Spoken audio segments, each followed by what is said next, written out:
আমার নবী সাল্লাল্লাহু আলাইহি ওয়াসাল্লাম দুনিয়া থেকে চলে যাওয়ার পরে স্বাভাবিকভাবে এখানে আর কোনো নবী আসে নাই, আসবেও না। আমার নবী শেষ নবী। আমার নবীর পরে আর কোনো নবী এখানে আসবে না।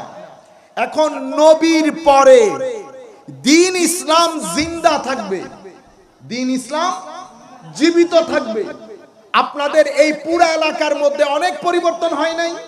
যেখানে দোকান ছিল না দোকান হয়েছে, ঘর ছিল না ঘর হয়েছে, যারা দুঃখ অর্থ কষ্টের মধ্যে ছিল তাদের অর্থ হয়েছে, পাকা ঘর হয়েছে, সবকিছুই পরিবর্তন হয়েছে না? তো মাওলা সময়ের পরিবর্তনের সাথে সাথে অনেক কিছুর মধ্যে পরিবর্তন আসবে। এই পরিবর্তনীয় পৃথিবীর মধ্যে এই ধর্ম জিন্দা থাকবে কি করে? নবী তো আসবে না। তো নবীর পরে নবীর ওয়ারিস, এলমের ওয়ারিস, উলামায়ে কেরামের ধারাবাহিকতায় এই দিন পৃথিবীর মধ্যে জিন্দা থাকবে। আমার নবীর দ্বীনের এই বাগানে যারা খেদমত করে সবচেয়ে বেশি স্মরণীয় বরণীয় হয়েছেন। দ্বীনের খেদমত কিভাবে করেছেন? কেউ আমার নবীর হাদিসগুলা এক কিতাবের মধ্যে রেখেছে, বিভিন্ন জায়গা থেকে খোঁজ করে করে এক কিতাবের মধ্যে এনেছেন।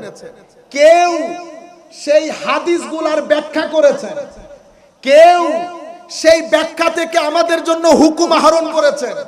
আমাদেরকে বলতেছেন এটা ফরজ, এটা ওয়াজিব, এটা সুন্নতে মুআক্কাদা, এটা গায়রে মুআক্কাদা, এটা মুস্তাহাব, এটা মুবাহ, এটা হারাম, এটা মাকরুহে তাহরিমি, এটা তানজিহি, এটা ইসাআ। এই সব কিছু উম্মতের উলামায়ে কেরাম করেছেন।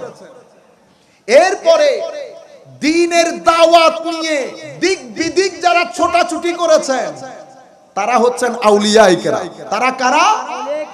কেউ হাদিসের সন্ধানে বের হয়েছেন, কেউ সারাদিন লাইব্রেরির মধ্যে থেকে উস্তাদের দরসের মধ্যে থেকে ফিকহ ফতোয়া লিখেছেন, আর কেউ পরিবার পরিজন ছেড়ে পৃথিবীর আনাচে কানাচে ঘুরেছেন আমার নবীর দ্বীনের দাওয়াত পৌঁছিয়ে দেওয়ার জন্য। কেউ মুহাদ্দিস হয়েছেন হাদিসের খেদমত করে, কেউ ফিকহ ফতোয়া লিখে মাযহাব করে আমাদের জন্য সবকিছু সহজ করে। আমাদের লাইব্রেরির মধ্যে আমরা এখন কিতাব সাজিয়ে রাখি।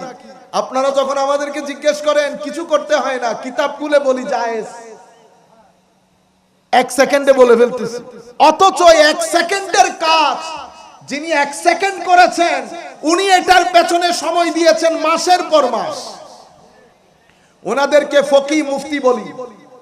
কেউ কোরআনের ব্যাখ্যা বিশ্লেষণ করেছেন, এনাদেরকে মুফাসসির বলি। কেউ কোরআন হাদিস আরবি ভাষা বোঝার জন্য ব্যাকরণের কাজ করেছেন, তাদেরকে ব্যাকরণবিদ বলি। কেউ আমাদের মুসলমানদের বাউন্ডারি পাহারা দিয়েছেন, তাদেরকে মুজাহিদ বলি। কি বলি? মুজাহিদ। তারা কি করেছে? বাউন্ডারি পাহারা দিয়েছে। এরা সবাই উলামা। এরা কি? উলামা। এরা উলামায়ে রব্বানি। আর যারা পৃথিবীর আনাচে কানাচে, কই মদিনা শরীফ, কই বাংলাদেশ, কই মদিনা শরীফ, কই আফ্রিকা, কই মদিনা শরীফ, কই নর্থ আমেরিকা, পৃথিবীর আনাচে কানাচে দ্বীনের দাওয়াত দিয়েছেন, তাদেরকে আমরা আল্লাহর ওলি বলি। দ্বীনের দাওয়াতের কাজ আল্লাহর ওলিরা করেছেন। সেই কারণে দিক বিদিক ইসলাম ছড়িয়ে পড়েছে, কোনো ফিতনা হয় নাই। যখন এই দাওয়াতের কাজ মাওলানা সাহেবরা আমাদের মতো 2 টাকার মৌলবীরা এই দাওয়াতের কাজ শুরু করেছে, তখন থেকে ফিতনা শুরু হয়েছে। বুঝতে পেরেছেন কেন?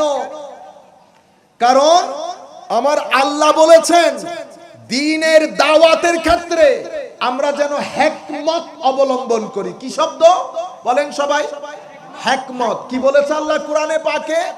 উদউ ইলা সাবিলি রাব্বিকা বিল হিকমা। হিকমতের সাথে আল্লাহর রাস্তায় মানুষকে আহ্বান করো, দ্বীনের দাওয়াত দাও।